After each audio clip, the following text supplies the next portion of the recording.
E aí, pessoal, beleza? Hoje vamos explorar 10 loucuras cometidas por Pablo Escobar, que nos revelam um mundo bizarro e perigoso em que ele viveu. Prepare-se para uma história que vai além do crime, revelando como Escobar não apenas construiu um império das drogas, mas também um legado de violência e corrupção que ecoou muito além do submundo. Esta não é apenas a história de um criminoso implacável, mas também de um mestre manipulador, cujas ações deixaram marcas profundas na política e sociedade da Colômbia. Vamos lá? Zoológico particular.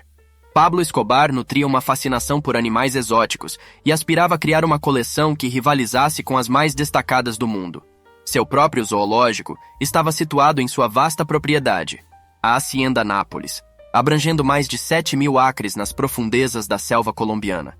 O zoológico abrigava uma diversidade de criaturas, entre elas elefantes, leões, tigres e zebras. Escobar não hesitou em despender fortunas para criar um ambiente luxuoso para seus animais, completo com piscinas exclusivas, jardins meticulosamente planejados. Como um toque final, ele mandou construir uma réplica em tamanho real de um dinossauro pré-histórico na propriedade.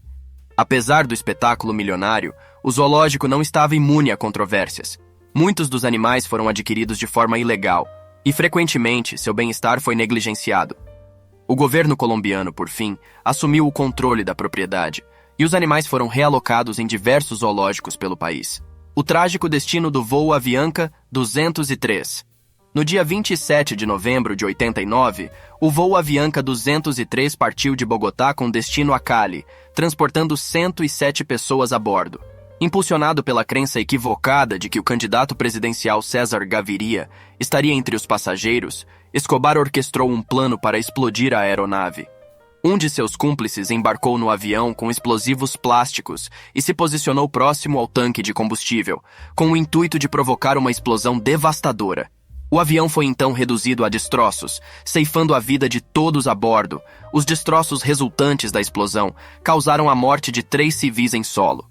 No entanto, a descoberta posterior de que Gaviria não estava entre os passageiros deixou Escobar com uma revelação amarga. Gaviria viria a se tornar presidente, e a morte de 2 cidadãos americanos no atentado levou a administração do presidente George Bush a se empenhar na perseguição de Escobar. Uma onda de ataques devastadores. Com o crescente receio de extradição para os Estados Unidos, o cartel de Medellín e seus associados deram origem a uma facção conhecida como os Extraditáveis. O objetivo central deste grupo era obstruir qualquer possibilidade de extradição. Seus métodos, entretanto, evoluíram de anúncios publicados em jornais e subornos a políticos para uma série de atos de violência hedionda. Este padrão violento incluiu uma escalada assustadora de terror, com os extraditáveis e outros membros do cartel perpetuando uma série de explosões destrutivas. Em 1989, o cartel plantou uma bomba com 500 quilos de dinamite nas imediações da sede do Departamento Administrativo de Segurança. A explosão resultante devastou 14 quarteirões da cidade, deixando 63 vítimas fatais e mais de 2.000 feridos em seu rastro. Notavelmente, este ataque ocorreu meros 9 dias após o atentado ao voo Avianca 203. A oferta generosa e inusitada. Numa exibição impressionante de sua riqueza e influência, Escobar ofereceu-se para quitar a dívida nacional colombiana, que então atingia a cifra monumental de 10 bilhões de dólares. Sob a condição de não ser extraditado aos Estados Unidos, ele se propôs liquidar a dívida do país. A oferta de Escobar ilustra de forma clara seu desejo de influenciar e manipular o governo colombiano em seu próprio benefício. Ele estava disposto a utilizar sua riqueza como uma moeda de troca para assegurar imunidade, permitindo-lhe continuar a operar sem se sujeitar à extradição ou à justiça norte-americana. Contudo, a oferta de Escobar foi recusada pelo governo colombiano. A tentativa de Escobar de liquidar a dívida nacional reflete seu domínio sobre a economia do país, além de sua habilidade de empregar tal influência em prol de seus próprios interesses. O episódio também ilustra a magnitude do desafio que ele representava ao governo colombiano, bem como as complexidades subjacentes ao tratamento de uma figura tão poderosa e intransigente. Distúrbios e caos, na visita do Papa João Paulo II. A visita do Papa João Paulo II à Colômbia em 86 foi um acontecimento de importância ímpar, tanto para o país quanto para a Igreja Católica.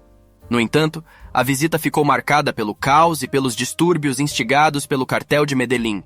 O cartel espalhou rumores de que o Papa seria alvo de um atentado à bomba durante sua estadia, o que desencadeou pânico e apreensão entre os cidadãos colombianos.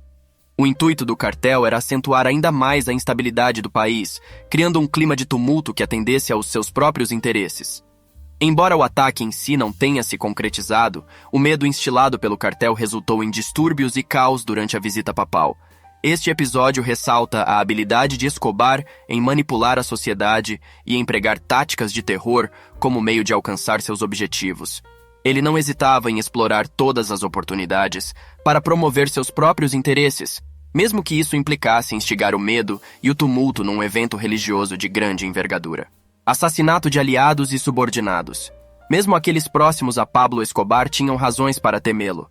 Ele pessoalmente ordenou o assassinato de sua antiga amante Wendy Chabariaga. No entanto, seus interesses amorosos não foram os únicos a se depararem com a ira de Escobar. Um garçom chamado Ochoa, que foi apanhado roubando talheres da residência de Escobar, sofreu a retaliação do líder do cartel e foi afogado na piscina. Escobar também ordenou a execução dos associados Gerardo Moncada e Fernando Galano, sob a acusação de roubo. A paranoia e a brutalidade de Escobar chegaram a tal ponto que seus aliados voltaram-se contra ele, unindo-se a um grupo de vigilantes conhecido como Los Pepes, financiado pelo cartel de Cali, que buscava eliminar Escobar e suas operações. A caçada aos inimigos de Escobar revelou-se implacável na perseguição de seus adversários. Ele estava disposto a fazer qualquer coisa para eliminar aqueles que representavam uma ameaça, tanto para ele quanto para seu cartel. Isso abrangia políticos, jornalistas, juízes, policiais e qualquer pessoa que se opusesse a ele.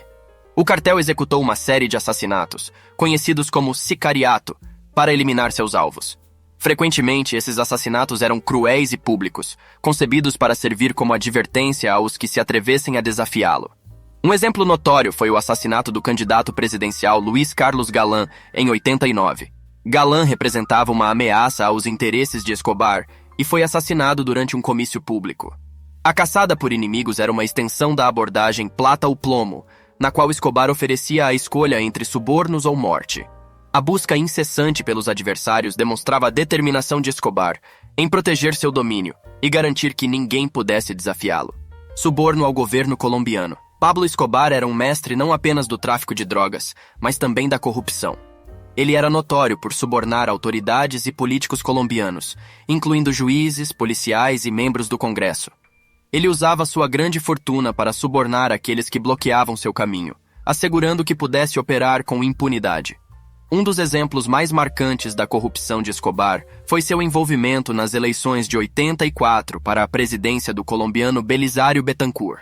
O cartel de Medellín, comandado por Escobar, esteve por trás de uma série de atentados e assassinatos no período que antecedeu as eleições, resultando na vitória de Betancur. Em troca, Betancur concordou em suspender a extradição de traficantes colombianos para os Estados Unidos. A influência de Escobar sobre o governo colombiano não se limitava apenas à presidência. Ele também subornava membros do Congresso e do Judiciário, garantindo que seus interesses fossem protegidos. A corrupção do governo colombiano pelos cartéis de drogas foi um fator essencial no crescimento do tráfico de entorpecentes no país. Os cartéis podiam operar com relativa facilidade, sabendo que podiam subornar autoridades e evitar processos legais.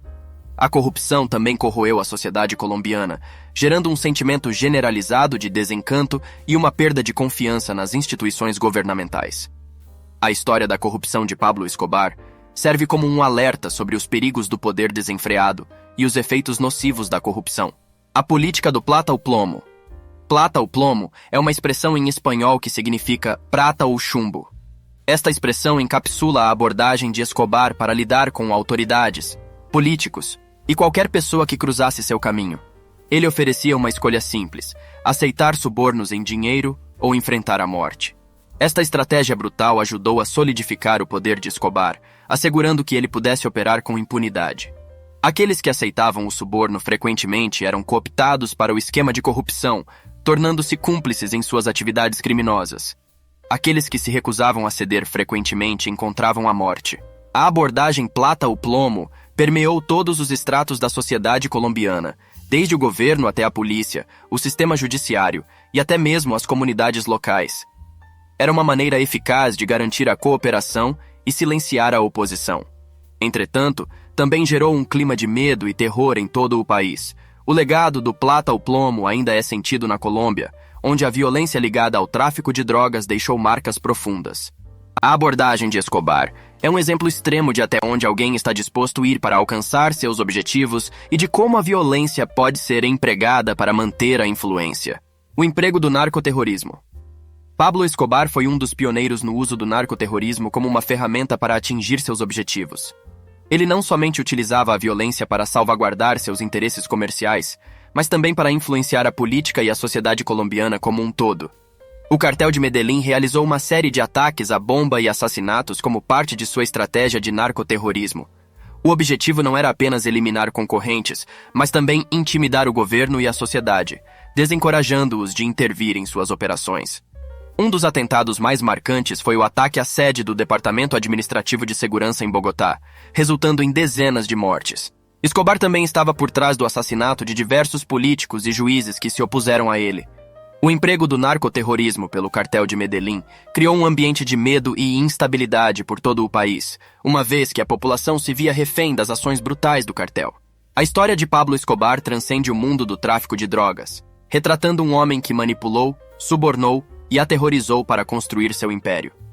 A trajetória de Escobar destaca a complexidade da psicologia humana, da ambição desmedida ao alcance terrível do poder.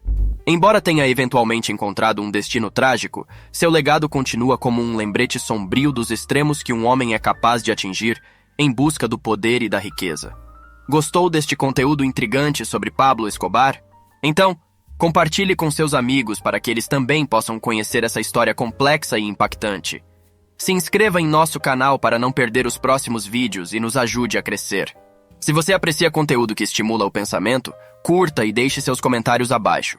Juntos podemos explorar histórias fascinantes e entender melhor o mundo ao nosso redor. Valeu!